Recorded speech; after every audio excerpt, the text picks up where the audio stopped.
अरे बेटी। अंकल आप। मैं इतने दिन से फोन कर रहा हूँ आपको, फोन क्यों नहीं उठा रही है?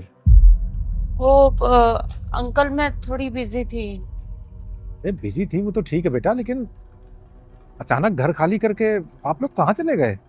2 महीने से ज्यादा हो गए, मैं फोन कर रहा हूँ, आप फोन भी नहीं उठा रही हो।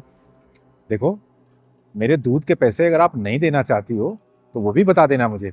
1 महीने के पैसे हैं, भूल जाऊंगा। नहीं नहीं अंकल, ऐसी कोई बात नहीं है। ऐसी कोई बात नहीं है? अरे तो फिर कैसी बात है, बता दो ना। ठीक है अंकल, आप एक काम कीजिए, आप मेरे घर चलिए। आप मेरा घर भी देख लेना और मैं वहां आपको बात भी बता दूंगी। ठीक है, चलिए। चलिए।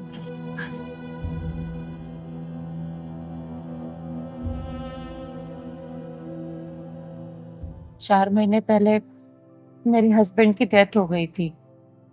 आपको तो पता ही है कि उनके इलाज में कितने पैसे लगे थे, कितने लोगों से पैसा उधार भी लिया था। जब उनकी डेथ हो गई तो सब लोग पैसे वापस मांगने आने लगे। यहाँ तक कि जिस घर में मैं रह रही थी वहां का 2 महीने का किराया भी नहीं दिया था। तो मकान मालिक ने कहा कि या तो घर खाली कर दो या फिर किराया दो, मैं ऐसे नहीं रख सकता।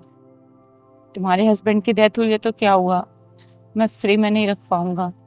इसलिए वहां से खाली करके मैं इस सस्ते से मकान में आ गई और यहाँ रहने लगी।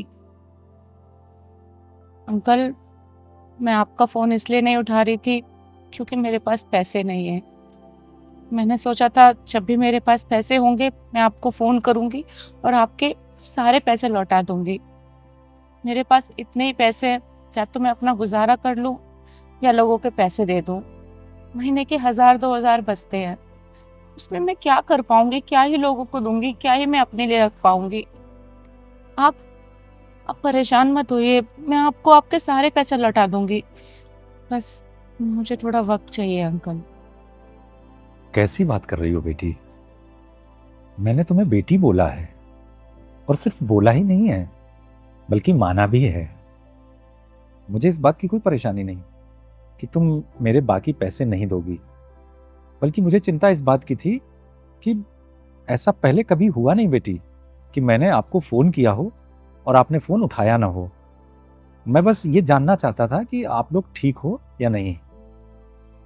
बेटी, रही बात इस समस्या की, तो तुमने और तुम्हारे पति ने बहुत बार हमारी मदद की है। मेरी बेटी की शादी में ही 10 अलग अलग तरीके की साड़ियां दिलवाई थी आपने उसे। कितनी खुश थी वो उस दिन। साहब ने भी जाने कितनी बार हमारी मदद की, पता नहीं कितनी बार हमें एडवांस पैसे दे दिए। जब जितने पैसे बताता था उतने पैसे वो एडवांस दे देते थे। तो ऐसा मत बोलो। अंकल, उस वक्त हमारे हालात अच्छे थे, लेकिन अब ऐसा नहीं है।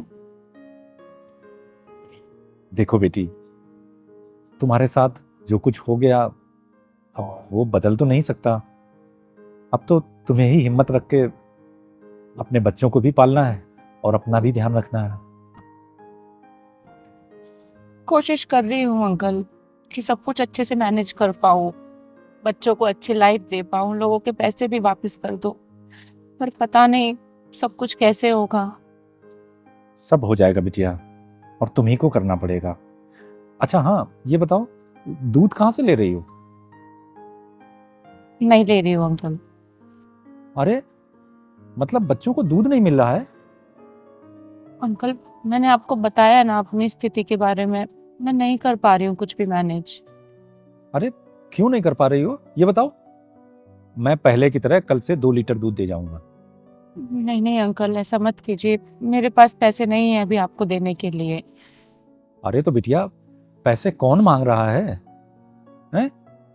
आप लोगों ने इतनी बार हमारी मदद की, अब आज मुसीबत में आप हो तो हमारा फर्ज नहीं बनता क्या कि हम आपकी मदद करें? नहीं अंकल, मैं ऐसे नहीं ले पाऊंगी। जब मेरे पास पैसे होंगे तो मैं आप ही को बुलाऊंगी, लेकिन अभी नहीं। और जब तक पैसे नहीं होंगे तब तक बच्चे बिना दूध के रहेंगे बिटिया। देखो बिटिया, मैंने तुम्हें बेटी कहा है, तो तुम्हारे बच्चे भी तो मेरे नाती पोते जैसे हुए ना। और फिर मैं ये आपके लिए थोड़ी ना कर रहा हूँ, मैं ये उन बच्चों के लिए कर रहा हूँ। अंकल आप मेरी बात समझो, मुझे अच्छा नहीं लगेगा।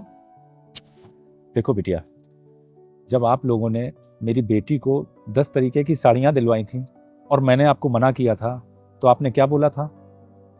आपने यही बोला था ना कि मैं ये आपके लिए नहीं कर रही हूँ बल्कि उस बेटी के लिए कर रही हूँ, और आप चुप रहिए। तो बस आज आप चुप रहिए, मैं ये सब आपके लिए नहीं बल्कि उन बच्चों के लिए कर रहा हूँ। अरे रो मत बेटी, अपने आप को कभी अकेले मत समझना, मैं हूं ना तुम्हारे साथ।